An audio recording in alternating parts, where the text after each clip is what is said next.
Inilah kredo pengakuan kami di hadapan-Mu ya Tuhan. Kami mengakui Kau Allah yang senantiasa setia di dalam menyertai kehidupan kami. Selayaknya lah kami juga setia kepada Tuhan. Pada malam hari ini kami datang kepadamu, kiranya pujian, penyembahan, pengagungan kami, semua boleh menjadi dupa yang harum di hadapan Tuhan. Tibalah saatnya ya Bapa, kami ingin mendengarkan kebenaran firman-Mu. Kiranya Tuhan pimpin, Tuhan sertai, berikan hikmat kepada kami, agar kami boleh menangkap rahasia kebenaran firman-Mu, dan kiranya firman itu boleh menjadi pedoman dalam perjalanan hidup kami di muka bumi ini. Terima kasih ya Bapa, berbicaralah Kau kepada kami sekalian umat-Mu, siap mendengarkannya. Dalam nama Tuhan kami Yesus Kristus, Allah yang hidup, kami berdoa dan mengucap syukur. Haleluya. Amin. Shalom. Shalom. Puji Tuhan, pada malam hari ini kita boleh kembali berkumpul dalam aplikasi Zoom untuk kita beribadah bersama-sama. Bapak Ibu Saudara kekasih-kekasih Tuhan, tema firman Allah pada malam hari ini adalah keluarga yang diberkati dan memberkati menurut konteks Mazmur pasal 37. Tema firman Allah pada malam hari ini adalah keluarga yang diberkati dan memberkati menurut konteks Mazmur pasal 37. Bapak Ibu Saudara kekasih Tuhan, nanti saya berharap Bapak Ibu Saudara sekalian boleh membaca Mazmur ini di rumah dari ayat pertama hingga sampai dengan ayat yang terakhir, yaitu sampai dengan ayat yang ke-40. Lembaga Alkitab Indonesia memberikan tema dalam pasal ini, yaitu kebahagiaan orang fasik semu. Kebahagiaan orang fasik semu, itulah yang diberikan oleh Lembaga Alkitab Indonesia dalam perikop ini. Memang betul bila kita meneliti lebih dalam lagi bahwa memang firman Tuhan ini banyak membahas berkaitan dengan keberadaan orang fasik. Namun kalau saya teliti lebih jauh lagi bahwa pasal ini merupakan pasal yang juga membahas berkaitan dengan kehidupan orang-orang benar yang berada di bawah pimpinan dan penyertaan Tuhan. Bapak Ibu Saudara kekasih Tuhan, dalam penulisan Mazmur 37 ini, di mana Daud itu membandingkan keberhasilan orang fasik dengan orang benar yang takut akan Tuhan. Tanpa mengandalkan Tuhan, Bapak Ibu Saudara kekasih Tuhan, bisa saja orang fasik itu mengumpulkan harta, mengumpulkan kekayaan dengan ketekunan dan kerajinan atau dengan yaitu kelicikan, bahkan dengan kejahatannya. Nah, kalau kita membaca di dalam Mazmur pasal 37 ayat 14, di sana dikatakan, orang-orang fasik menghunus pedang dan melenturkan busur mereka untuk merobohkan orang-orang sengsara dan orang-orang miskin untuk membunuh orang-orang yang hidup jujur.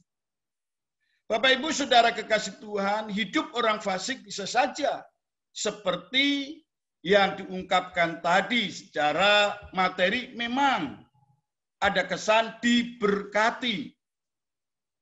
Namun tidak mungkin menjadi berkat secara rohani, secara materi oke, tapi belum tentu secara rohani. Bahkan diri orang fasik sendiri pun akan berakhir dalam kebinasaan. Dan itu diungkapkan oleh Daud dalam Mazmur 37 ayat 10. Di sana dikatakan, karena sedikit waktu lagi, maka lenyaplah orang fasik. Dan di dalam Mazmur 37 ayat 20, di sana firman Tuhan berkata, sesungguhnya orang-orang fasik akan binasa. Saya yakin kita semua yang hadir dalam ibadah aplikasi Zoom ini tentunya kita ingin memiliki kehidupan yang tidak seperti orang fasik. Kehidupan pribadi kita, rumah tangga atau keluarga kita, dan saya yakin kita semua yang hadir di dalam ruangan aplikasi Zoom ini, kita ingin yaitu diberkati Tuhan.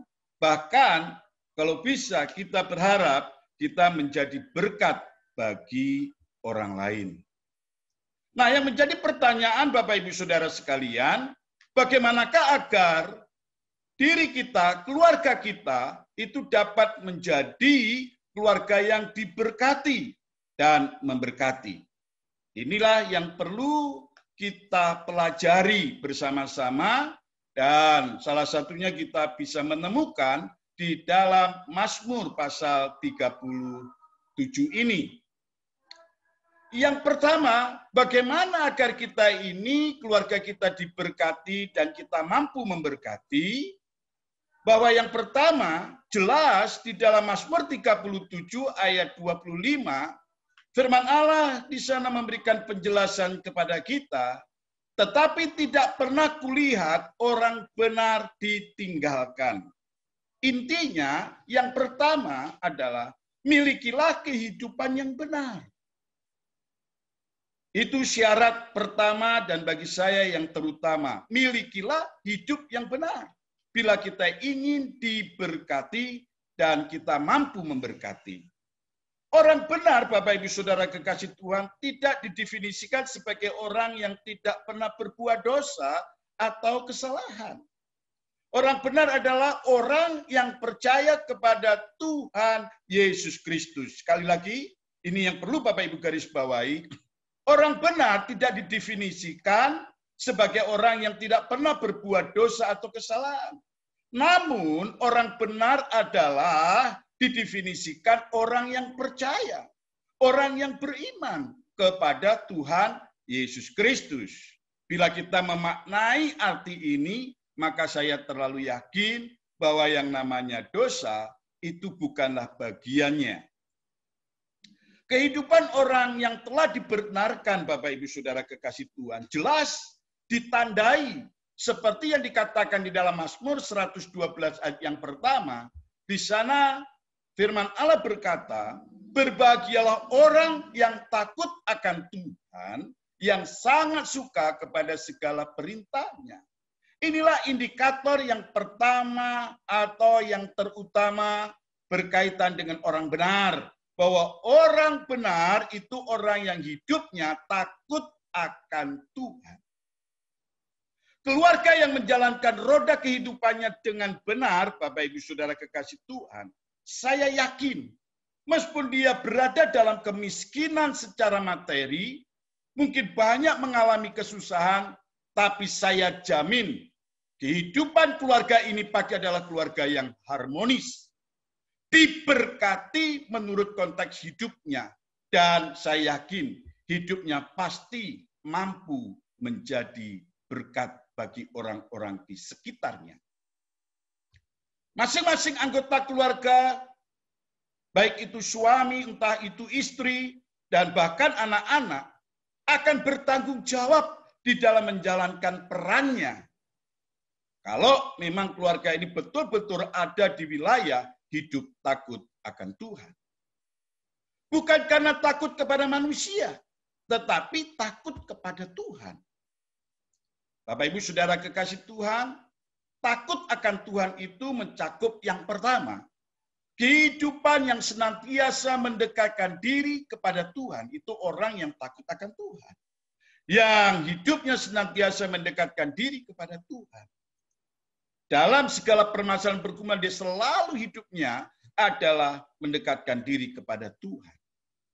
Yang kedua, Bapak Ibu Saudara kekasih Tuhan, menjauhkan diri dan benci kepada dosa.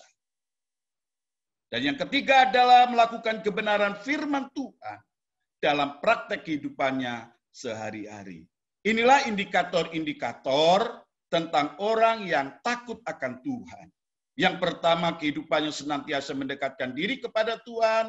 Yang kedua, menjauhkan diri dan membenci dosa. Dan yang ketiga, melakukan kebenaran firman Tuhan dalam praktek kehidupan sehari-hari. Nah, yang menjadi perenungan adalah, sudahkah kita melakukan akan hal ini? Kalaupun belum, bukan Bapak Ibu tidak punya potensi. Justru Bapak Ibu Saudara sekalian punya potensi besar untuk merealisasikan hidup takut akan Tuhan. Oleh karena itu, Bapak Ibu Saudara kekasih Tuhan, di dalam keluarga yang ingin diberkati oleh Tuhan, maka mereka akan senantiasa berada di dalam hubungan yang intim dengan Tuhan. Oleh karena itu, marilah kita berdoa, atau marilah kita mendoakan suami kita, istri kita, anak-anak kita, dan di dalam keluarga hidup saling mendoakan satu dengan yang lain. Supaya apa? Supaya semuanya hidup dalam keluarga itu takut akan Tuhan. Demikian juga, mari kita sebagai umat yang percaya kepada Dia. Kita memulai dari diri kita secara pribadi. Ya, kita melepaskan diri untuk kita mau membangun hubungan relasi dengan Tuhan. Saya yakin orang-orang di sekitar kita juga pasti akan mengikutinya.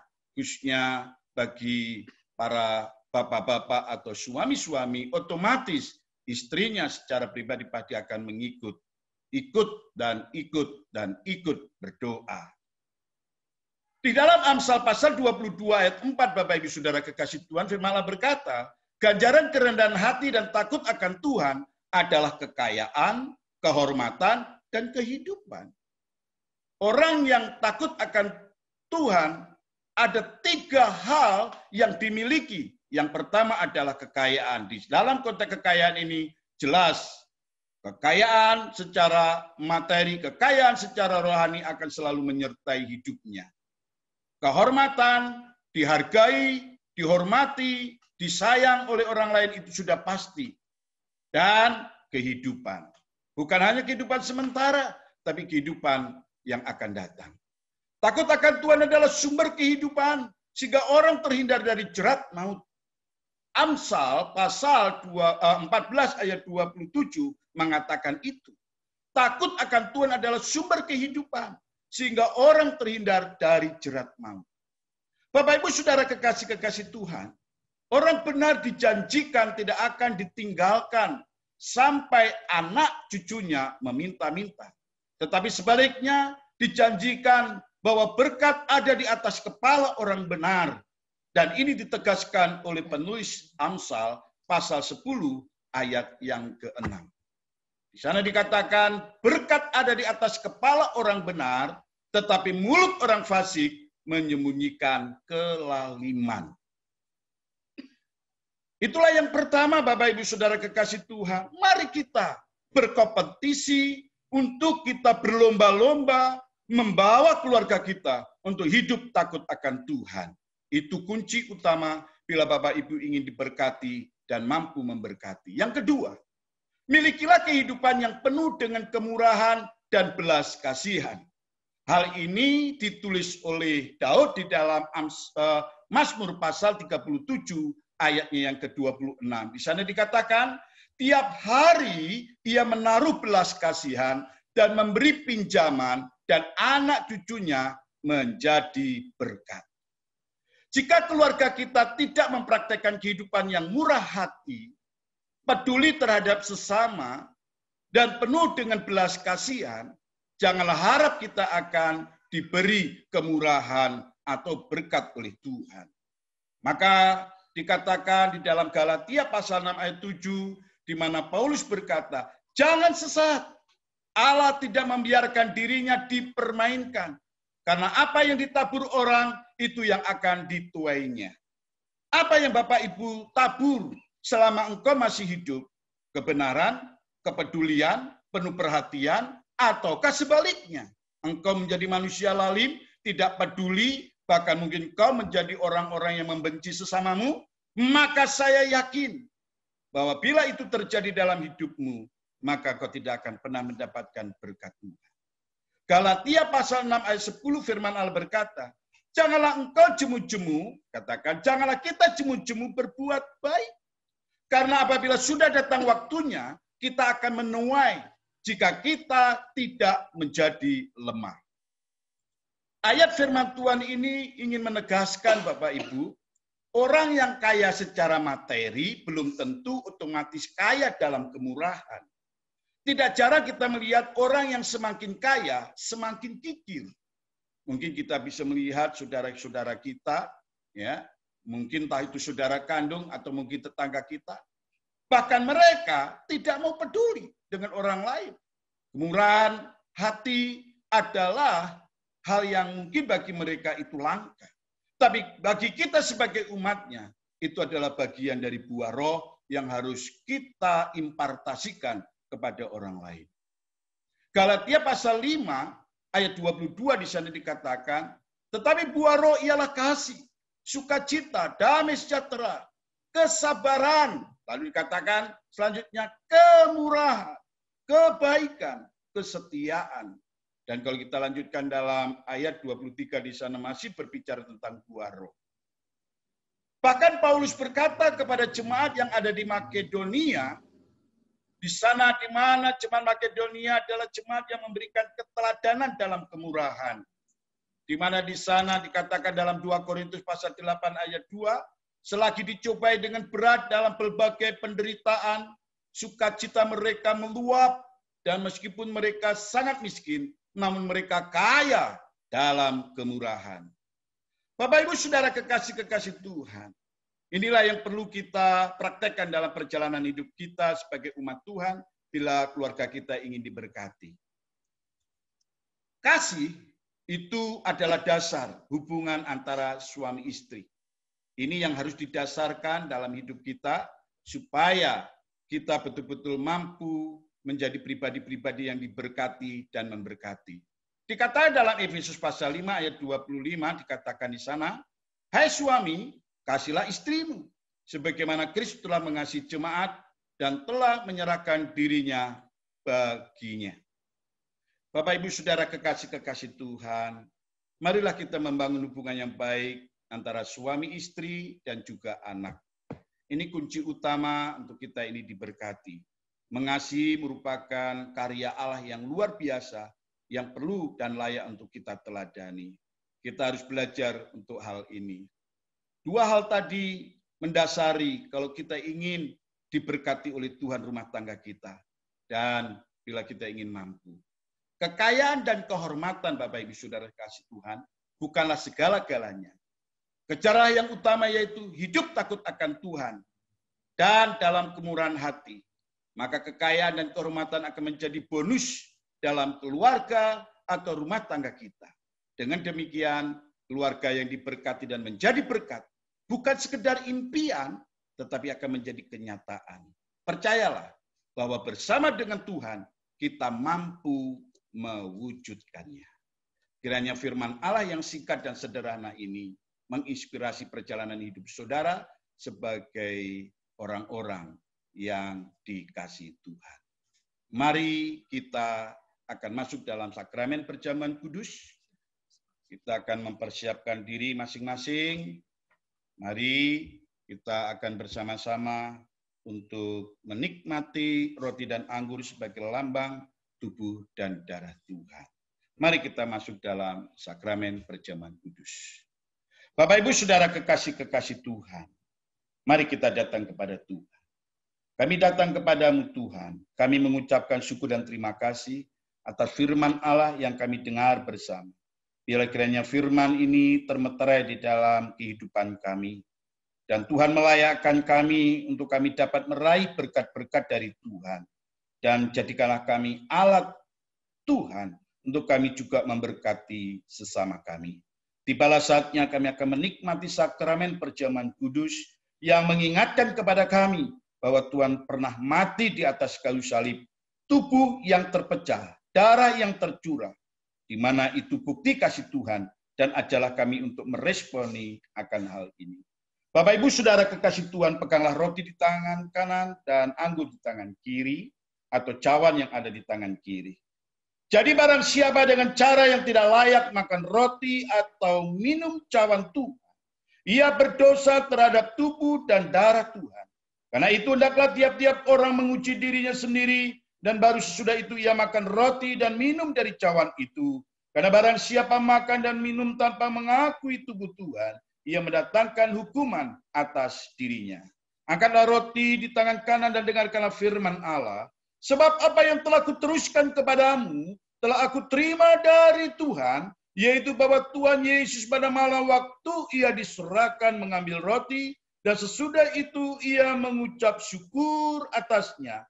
Ia memecah-mecahkannya dan berkata, inilah tubuhku yang diserahkan bagi kamu, perbuatlah ini menjadi peringatan akan aku. Mari kita akan makan bersama-sama di dalam nama Tuhan Yesus Kristus. Haleluya. Pindahkan cawan di tangan kanan dan angkat tinggi-tinggi.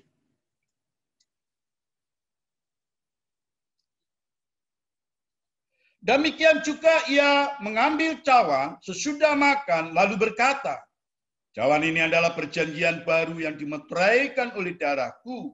Perbuatlah ini setiap kali kamu meminumnya menjadi peringatan akan aku. Marilah kita minum bersama-sama di dalam nama Tuhan kami, Yesus Kristus. Haleluya. Haleluya, haleluya, haleluya Yesus. Terima kasih Tuhan, terima kasih. Haleluya, haleluya. Terima kasih Tuhan, malam hari ini kami boleh bersehidangan dengan Engkau melalui perjamuan kudus. Terima kasih untuk karya Tuhan di dalam setiap kehidupan kami.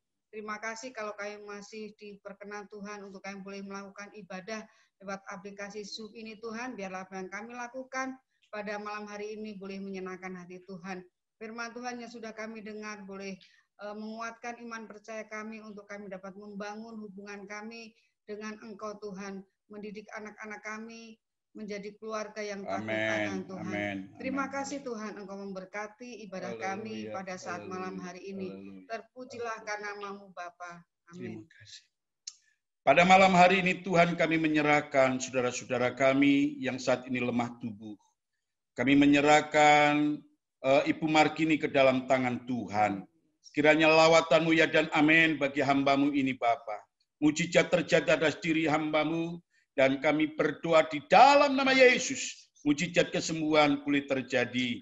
Kami juga berdoa untuk Bapak Agus. Kami berdoa juga untuk Ibu Juti yang saat ini di antara tubuhnya ada yang sakit Tuhan. Bapa, Kau adalah dokter kami, tabib kami yang berkuasa. Kau adalah Allah yang mampu melakukan segala perkara hari ini, malam ini. Kami berseru dalam nama Yesus Kristus.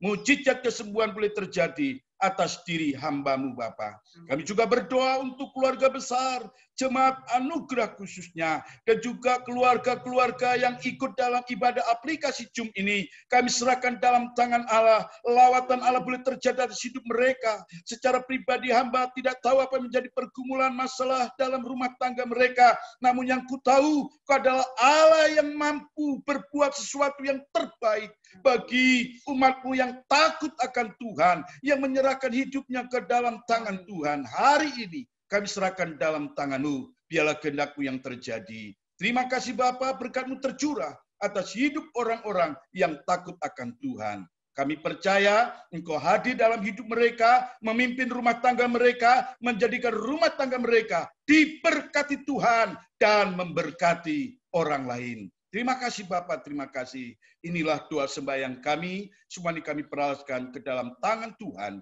dalam nama Tuhan Yesus Kristus. Saudara kekasih Tuhan, mari kita mengangkat tangan kita. Mari kita naikkan doa Bapa kami yang Tuhan ajarkan kepada kita. 1, 2, 3. Bapa kami yang di surga, dikuduskanlah nama-Mu, datanglah kerajaan-Mu, jadilah kehendak-Mu di bumi seperti surga. Berikanlah kami pada hari ini makanan kami yang secukupnya, dan ampuni akan kesalahan kami, seperti kami juga mengampuni orang bersalah kepada kami. Dan jangan bawa kami hidup dalam pencobaan, tapi lepaskanlah kami daripada yang jahat, karena Engkau yang punya kerajaan dan kuasa dan kemuliaan sampai selama-lamanya. Kiranya berkat yang datangnya daripada Allah Bapa, cinta kasih daripada Tuhan kita Yesus Kristus, serta persekutuan Roh Kudus menyertai kita.